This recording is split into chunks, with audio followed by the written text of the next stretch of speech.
Hello and welcome to more PokePark 2 Wonders Beyond! Today's gonna be very strange because I'm actually recording this as post-commentary. The stuff you're seeing right now, the gameplay, I recorded that a little while ago, and at some point I lost the audio, the commentary file, or I didn't lose it, it got corrupted.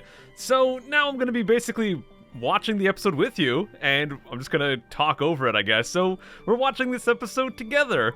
I guess Curlia right there is just swirling along.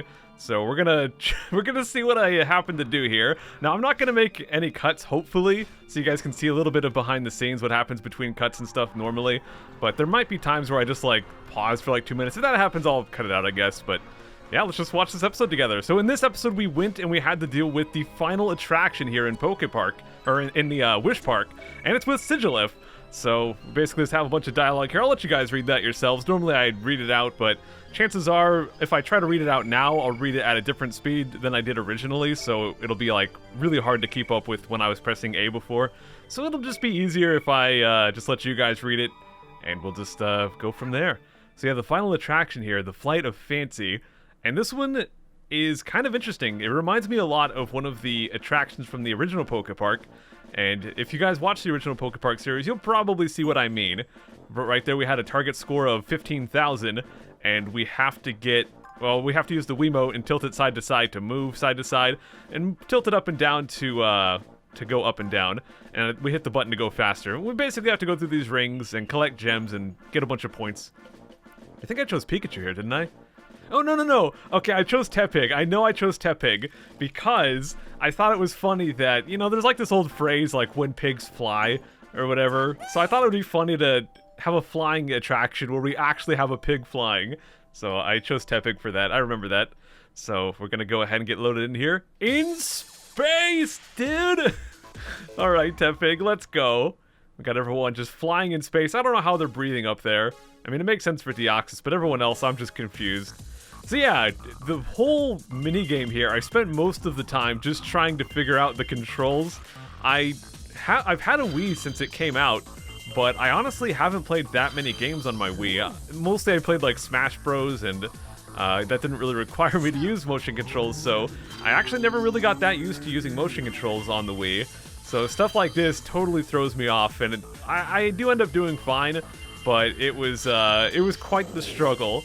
So as you see, as we go through this, we get a lot of point multipliers and stuff, and I believe the yellow gems are worth the most. I always thought that was a little bit strange, because the yellow gems are the smallest, and I thought, you know, yellow gems small, shouldn't small be worth less, but I think the logic behind it is that the yellow ones are, because they're small, they're going to be harder to get, so you should get more of a reward for actually managing to get them. So yeah, this pretty much just goes on for 3 laps. And as you can see, we're already coming up on that 15,000 point mark, so it was very, very easy to get. Even though I was not that good at the controls, even though I missed a lot of gems, I still got 15,000 no problem. And that was only lap 2, so I'm pretty sure I get almost double the points required. I just like smashed into that guy, why not? But yeah, the problem is when you get hit, you lose your multiplier, so you get fewer points. But you can build that up pretty quick. I don't actually know if the multiplier is based on going through the rings, or if the multiplier is based on just getting a lot of gems. I think the rings have something to do with it, but I'm not exactly sure. I think the rings might just be speed. They probably explained that in the intro section, but I mean, I don't pay attention to that crud. So right here we have Seismitoad just knocking a bunch of gems at us, and I guess he's gone. So lap 3 is almost done, and that's pretty much it for that attraction. We grabbed the last right there. I went for the yellows because those were worth the most. So there you go. We got almost 28,000, which is pretty close to halfway there. Or not halfway, well, pretty close to double what we actually needed. So I'm pretty happy about that. And that is the final attraction in the game. Like I said, if you saw the PokePark 1 series, you probably kind of recognize that style of game. There's one that was similar in PokePark 1 where you had to fly and you had to go through rings and stuff like that. And I guess we'll look at the loading screens. Normally I'd cut these out, but well, let's just leave them in. I'm watching this with you guys.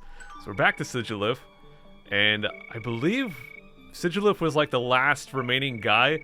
So he's talking about ringing that bell, or the Pokemon will be captives. Got it. So the way it kind of works is, you know how after the first 3 attractions, after each one we would go and ring a bell? I guess when you ring the final bell, the 4th bell, that will finally break the spell that has everyone all dizzy and crud. So that's kind of our goal. But The problem is we can't just go directly to it. You can see Sigilyph is still in the way.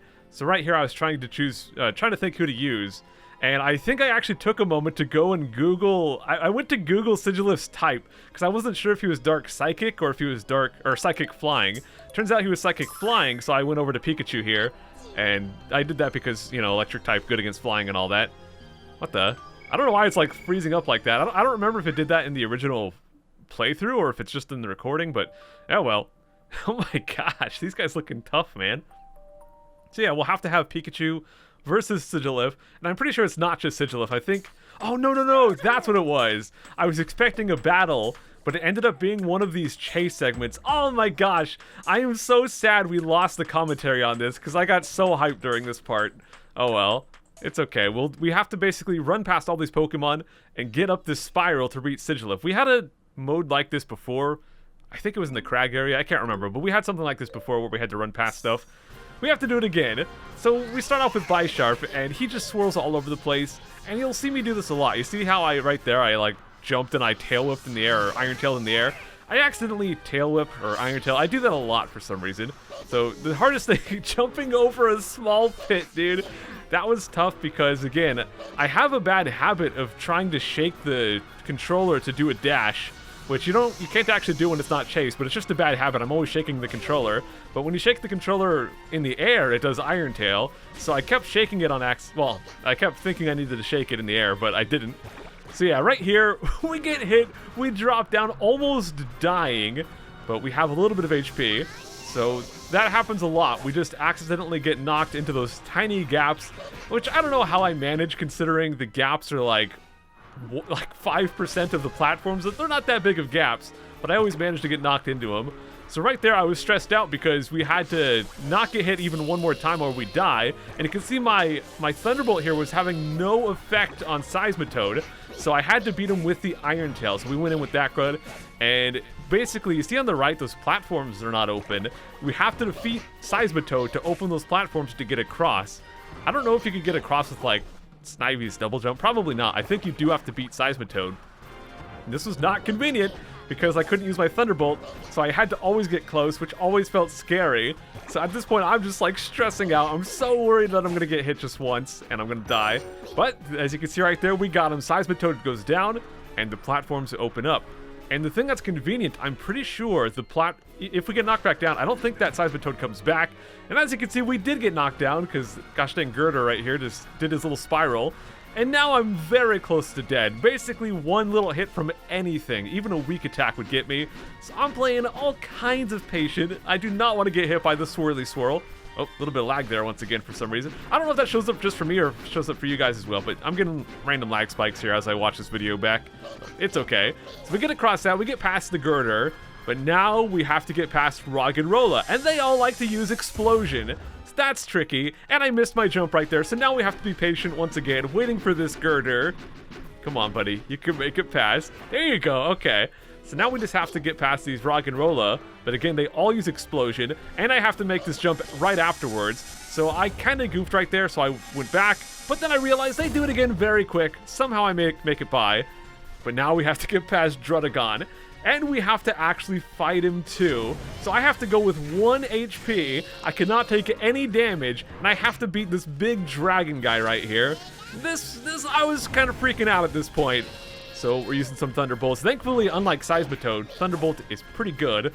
So we're just going to keep using that basically. Because it's long range, it's safer. So we Thunderbolt, we run up, give him a couple smacks, and we get away. And as I was doing this, I was so surprised that it took so many hits. Like, he just wouldn't die. Like, how many Thunderbolts can this guy take? I don't even remember. I don't even know if I got him. Let's see. It's been a few days since I recorded this, so I don't actually have like everything completely memorized. Oh no! Okay, we got away. We're fine.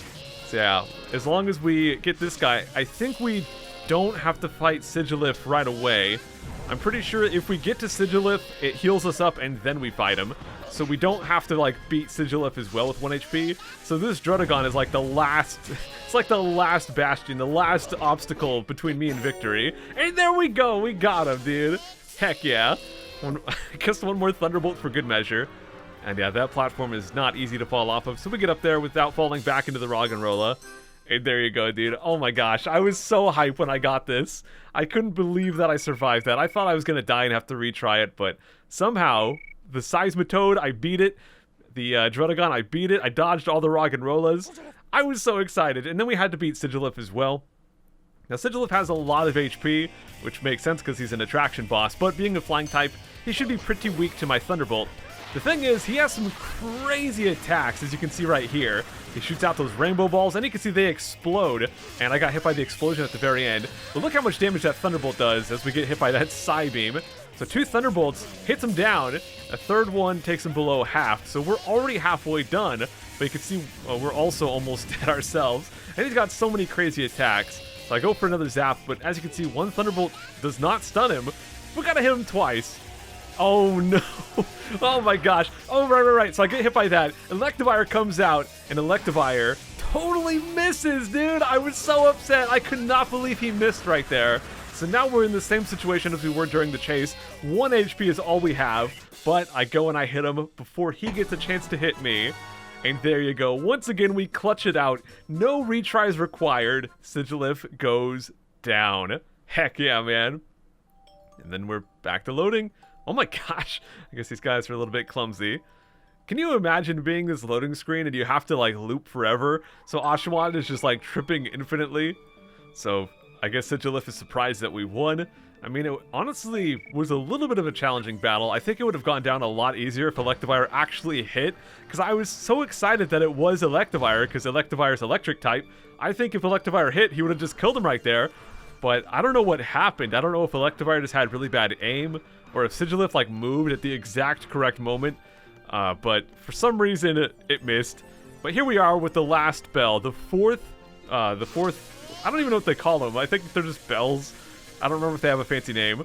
But I charged up my Thunderbolt, we give it a zap, and I was let down because it wasn't good enough, so we had to go and ram it a couple times. And there you go, we finally rang the 4th bell. And that led to some stuff right here. So we got this little cutscene playing out. I guess I'll let you guys, I'll stop blabbering for a little bit. I'll let you guys watch this.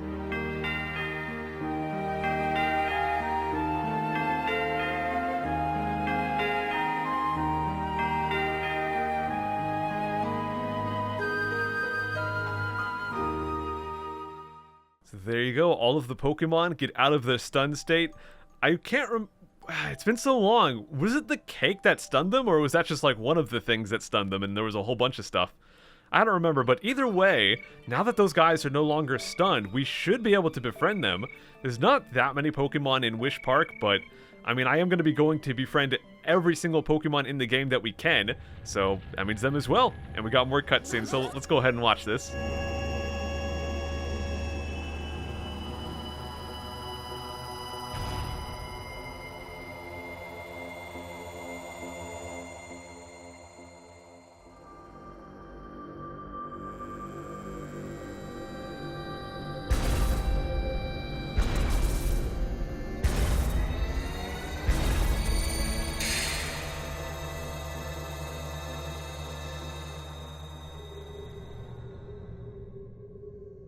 Right, so what happened was the 4 different parts of Wish Park that we've been to throughout the playthrough, they all come together to make this, I guess, connected Wish Park. It's still Wish Park, but it's all connected now.